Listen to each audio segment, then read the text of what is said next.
Direto de Brasília, com Eliane Cantanhede.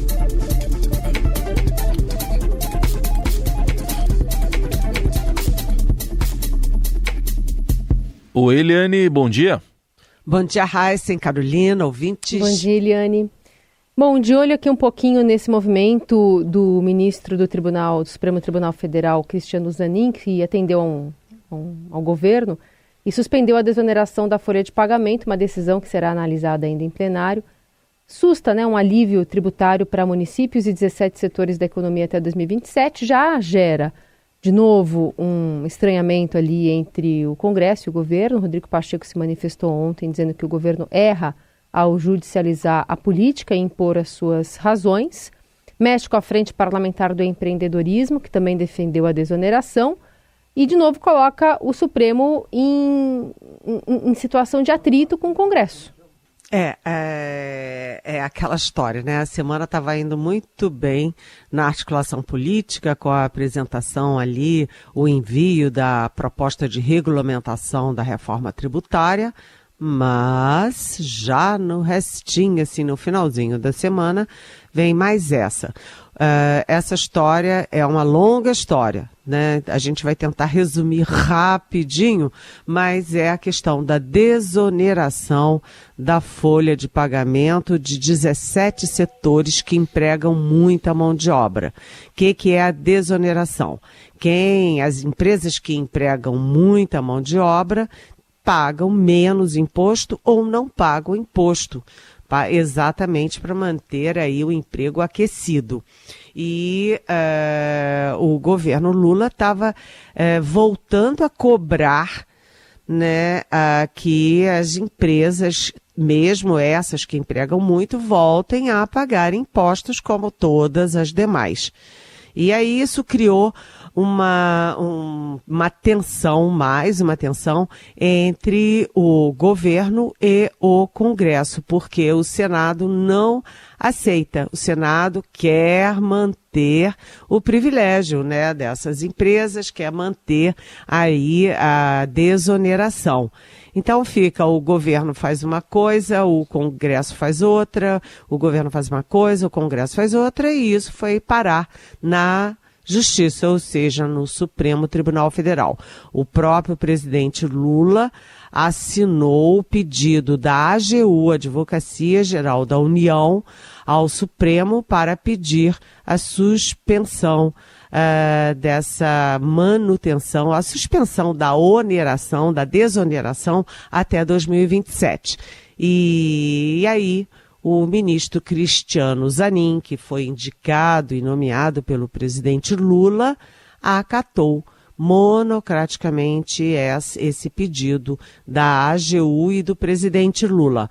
A argumentação do Lula e da AGU é de que o Congresso, né, o Senado, criou essa manutenção da desoneração sem especificar qual vai ser o impacto nas contas públicas. E a Constituição exige que qualquer projeto desse porte especifique o impacto nas contas públicas.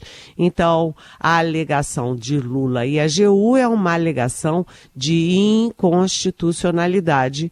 O Zanin acatou, mas como é uma decisão monocrática, significa que isso ainda vai ser levado ao plenário para saber se os demais ministros ratificam essa decisão do Zanin.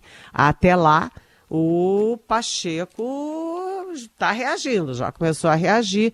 Ele disse o seguinte, que o governo federal erra ao judicializar a política por suas próprias razões, num aparente terceiro turno de discussão sobre a desoneração da folha de pagamentos. E o Rodrigo Pacheco já convocou uma reunião de líderes para saber agora qual vai ser, nem é mais tréplica, é quadripléplica, é a quintupé tréplica, enfim. Mas é mais um foco de tensão entre legislativo e executivo, com o judiciário no meio. Bom, a gente acompanha então.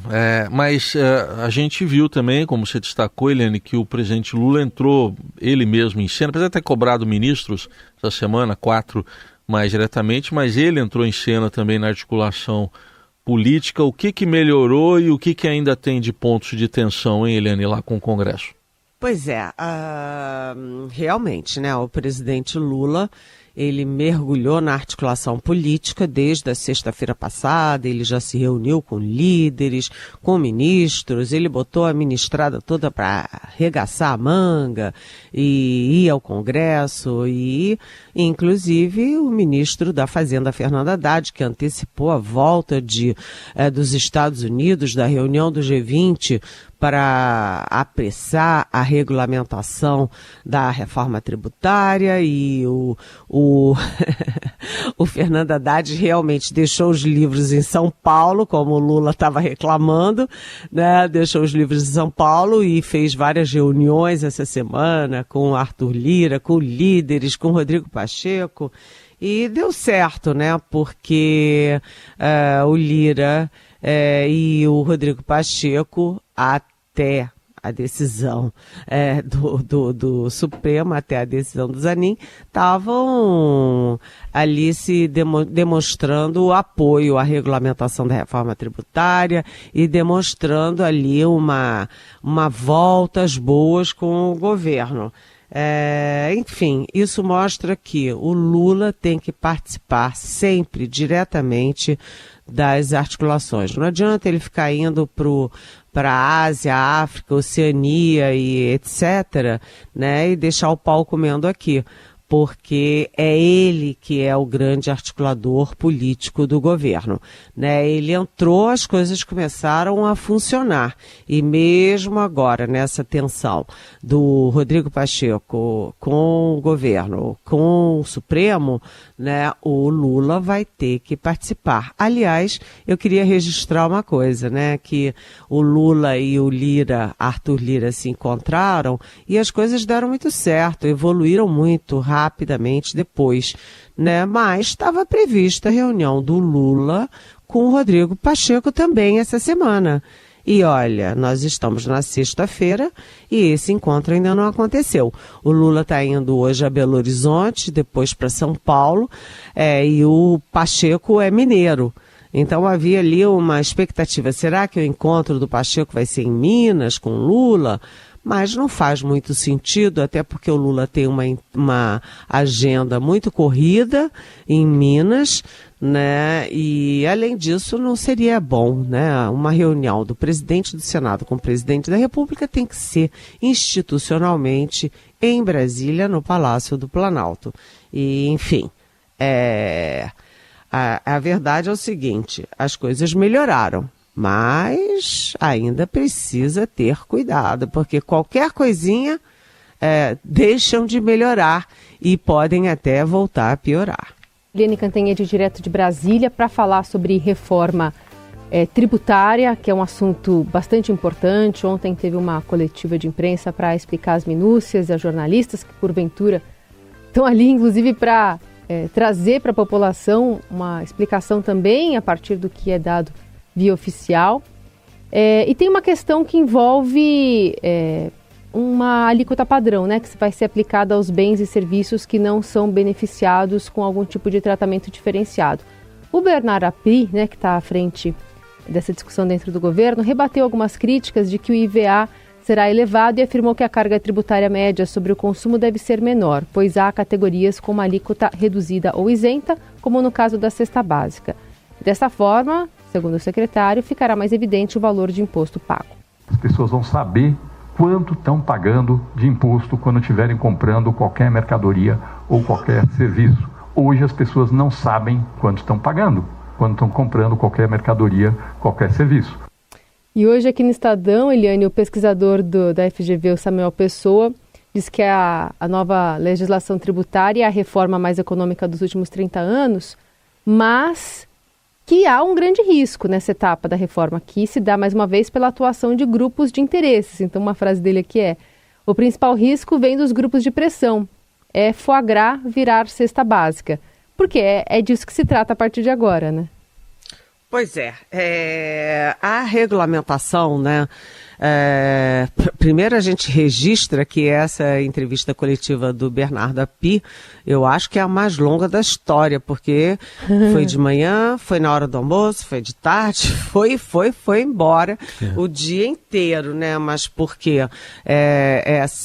Cá para nós, né? Essa regulamentação tem 300 páginas com 500 artigos. Então vai explicar 500 artigos numa entrevista coletiva rapidinha, não vai dar, né? Então, bem, essa regulamentação cumpre uma promessa do Fernando Haddad. Inclusive, quando ele conversa comigo, ele sempre fala numa tributação mais justa no Brasil. Porque a tributação no Brasil é injusta. Os mais ricos proporcionalmente pagam menos e os mais pobres proporcionalmente pagam mais. Então, tem que reequilibrar isso. Então, você teve aí o cashback.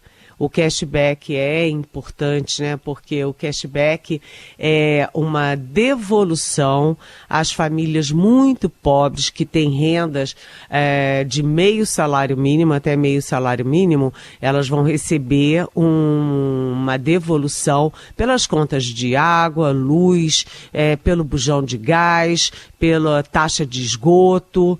Então, esse cashback pode atender muitos milhões de pessoas, imagina-se que pode atingir até 29 milhões de pessoas, né? Também tem aí a cesta básica que passa a ser nacional, com taxa zero, com tributação zero, sem imposto, e são 15 produtos, claro, os produtos mais óbvios, né?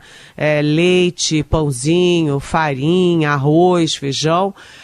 E além da cesta básica, tem 3 produtos que não estão dentro da cesta básica, mas que também terão tarifa zero, que são frutas, legumes e ovos, né? Além disso, o governo incluiu um desconto especial de tributação para setores que são muito estratégicos para o combate à desigualdade, que são educação, saúde e transporte. Agora, do outro lado, tem algumas coisas ali curiosas, né? Como um descontão de 30% da tributação para advogados, engenheiros, arquitetos, veterinários, ou seja, o pessoal ali que é autônomo, né? É curioso, porque tem advogado e advogado, né? Como eu citei na minha coluna de hoje no Estadão. Tem advogado realmente que ganha pouco, que dá um duro danado, etc. Mas tem aqueles advogados que nós conhecemos, os advogados do Mensalão, do Petrolão, Lava Jato, etc., que estão bastante milionários, que podem pagar, sim, uma tributação boa, né? Além disso, tem 14 alimentos com desconto de 60%, e isso pareceu muito vago, tanto que foi um dos pontos muito abordados pelos jornalistas na entrevista coletiva do Api, né? Que é o seguinte: crustáceos, peixes, carne de peixes e carne bovina, carne suína, etc. Aí a gente fica pensando, e o camarão? E a picanha? E o filé mignon? Estão incluídos nisso? Isso não é comida de pobre, isso é comida de rico. O Api, no caso do camarão, ele explicou que muitas áreas do país, principalmente no Nordeste, tem muito pobre que vive da pesca do camarão, né? E também come muito camarão. Bem, também tem aí as questões envolvendo a tributação, né? Os produtos do pecado, que causam muita poluição, que são duvidosos e tal, mas tem muita coisa ali. Por exemplo, o governo ele foi meio dúbio na definição do que é pecado, né? Tem ali os que causam dano ao meio ambiente, dano à poluição, etc., mas tem alguns ali que a gente não entende muito bem. Mas, de qualquer jeito, a reforma tributária saiu e o fato mais importante é que a reforma tributária foi um ganho extraordinário para o país e que a regulamentação da reforma é muito bem-vinda e compete agora aos políticos e ao governo negociarem muito bem para sair o melhor, não para categoria X ou Y, privilégio X ou Y, mas que saia melhor para o país. Todo mundo assim sai ganhando. Bom, vamos falar também então dos governadores, né, Eliane? Como é que eles estão se comportando nessas primeiras horas da divulgação da regulamentação da reforma e especialmente em relação a esse calendário aí que o governo espera de aprovação até julho, em ano eleitoral? Pois aí é que tá, né? Eu conversei ontem rapidamente com o Eduardo Leite do Rio Grande do Sul, que não falou muita coisa, mas conversei também com o governador que está sendo o mais bem avaliado do país, que é o Ronaldo Caiado, de Goiás, né, que aliás já é apontado como candidato a presidente, e ele tem muitas dúvidas. Ele já me atendeu no telefone brincando, né? Vem cá, o governo não prometeu desburocratizar e simplificar todo o sistema? Como é que você vai simplificar com 300 páginas e 500 artigos? Bem, há que se concordar, né? Eu achei curioso e perguntei para ele por que os governadores estão tão calados, né? Nessa hora era de esperar que o governador de São Paulo, governador de Minas, Rio, os governadores do Nordeste, todo mundo se manifestasse, mas todo mundo está com o pé atrás.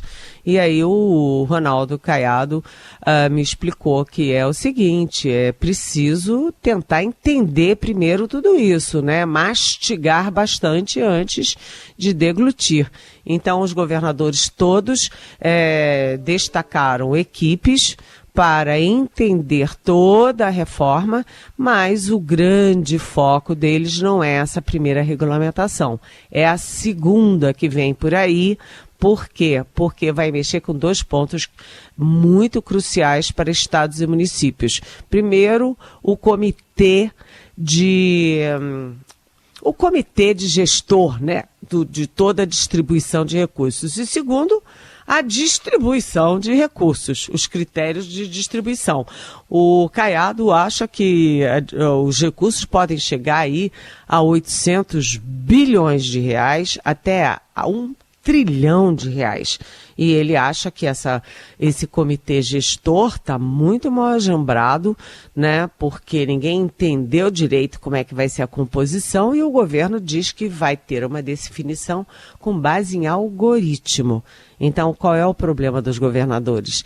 Eles acham que vão perder a autonomia sobre os seus impostos, os impostos do Estado, primeiro, e segundo, vão ficar de pires na mão, esperando a mesada que vem do tal comitê gestor, que ninguém sabe quem é que vai mandar nesse comitê. Então, vem muita guerra aí com os estados. E cada região montou sua equipe, né? Montou sua resistência, mas agora, nessa fase, os governadores todos estão conversando e há uma expectativa deles fazerem uma primeira reunião entre eles e depois virem para conversar tanto com Rodrigo Pacheco quanto Arthur Lira. E aí eu entro com uma pergunta. Vem cá. Semana que vem tem feriado quarta-feira, né? Uma semana meio perdida. Aí você vai ter maio, junho com festa junina e o recesso do Congresso começa 17 de julho.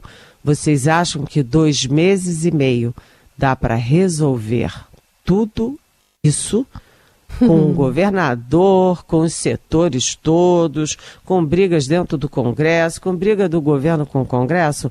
Eu estou achando que foi muito otimista esse prazo de até julho.